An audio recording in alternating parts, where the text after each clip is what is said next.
steal and an incredible, improbable Mahomes pass. Patrick Mahomes has taken the Chiefs to the playoffs. Yeah, Pat Mahomes and the Chiefs, they led the league in scoring last year, over 35 points per game. It was actually the third highest scoring season in NFL history. But as Jeff Jadia explains from Chiefs camp, the road to the Super Bowl might go through the other side of the football. It was the first day in pads at the Kansas City Chiefs training camp today, which meant it was the first time to get a new look at the revamped defense. So far, the excitement is high. Sammy Watkins talked about the way new defensive coordinator Steve Spagnuolo is confusing the offense with his schemes. Andy Reid talked about the way Frank Clark is bringing energy to the pass rush. And Clark talked about his excitement with playing with defensive tackle Chris Jones this coming season. One thing Clark also mentioned is the fact that this defense, which ranked 31st in the league last year, should not have been proud about what happened. He wants to change that, and as he said, there's no way that's going to happen again. And now we'll go to Denver with Steve Weish. Well, thanks a lot, Jeff. Lightning early on forced the Broncos to practice inside, but Mother Nature cleared things out eventually, and the Broncos moved practice outdoors. But before practice, team management met with free agent running back Theo Reddick, but no deal was done by the time finished practice. When they were on the field, we saw the defense really get after this offense. We talked to some players before practice, and they said they plan to get the offense better by bringing it every day consistently, and we saw that especially in a blitz drill. We also saw rookie quarterback Drew Lock take a lot of the second-team snaps as they are getting him ready to see a lot of action when the Broncos open preseason Thursday night against the Falcons in the Hall of Fame game. Steve and Jeff, thank you very much. Here was the AFC West standings last year.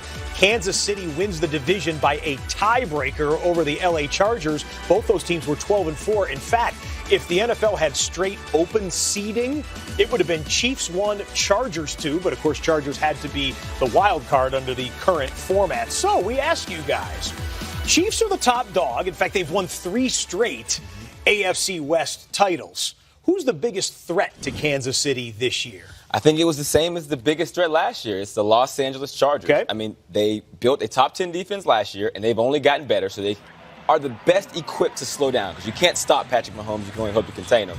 But that offense is built to last with them. They can contend with them, score just as many points if you look at the receivers.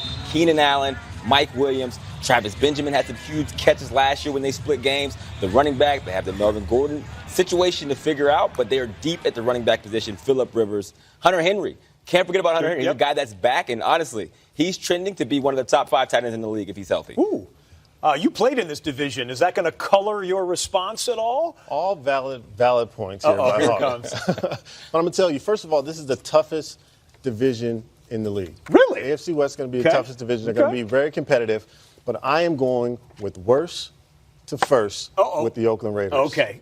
Oakland Raiders made the biggest splash in free agency with AB. Yep. Top receiver in the game, Absolutely. along with a very deep and incredible draft they had with 3 first-round picks. Cleveland Farrell was very underrated as a pass rusher. Vontaze Burfict, all those guys that are additions on defense. And they also got a security blanket for Derek Carr. I called up there today, and Hunter Renfrow, the 5th-round pick out of Clemson, has becoming the security blanket for Derek Carr. I just had a talk earlier today from camp the last few days, and he's been working with Derek Carr, and he's becoming the security blanket, and I think he's going to turn into a Julian Edelman-type player. I was watching some Inside Training Camp live earlier today, and we were live out at Raiders, and they were saying the same thing. They were saying dudes couldn't check Renfrow in the slot. The kid's a rookie and a small, diminutive guy there, but if you watch college football, he was able to do it a lot at Clemson. He spent a lot of time in Bakersfield this summer with D.C., and Derek absolutely loves him. Thinks he's a smart guy and can play football. And Derek needs a security blanket, to be honest. That's like one thing that's been missing for him. Okay, let's get real, though, real quick, because that was who's your biggest threat to challenge the Chiefs. Are you still taking the Chiefs? Absolutely. Are you still taking the Chiefs? Still taking the Chiefs? I'm taking the Raiders. Oh, says the former Raider Pro Bowler. Okay, well, Okay. We say videotape around here, though. Keep in mind, we say videotape. All right, it's a little bit on the AFC West, but hey, the entire league is crackling with activity right now. All 32 teams are in camp. Most of those were on the field here today. We got a lot of interviews and news conferences to get to. You don't have time to listen to all of the sound bites, but we do. So here is the best of. Well, I think based on the game we're in, we're not afraid to play him more snaps or get more touches, and yet when you get into the length of the season we have, we think he does a lot of things exceptionally well. Obviously, we got a good kicker competition going, and it's cool to see them make field goals, and I think it adds a little more pressure just having the fans, and they know that everybody's watching them, and but they've done a great job just delivering, making a bunch of kicks, and the competition is going to keep going. The contract doesn't really change who I am, doesn't change my approach. From the outside, maybe. It does some things differently, but for me, who I am in that locker room, who I am on the field, hasn't changed and won't change. Well, when we come back to Patriots practice. They're getting underway at Foxborough. In fact, 6 weeks from now in that stadium, there's going to be a new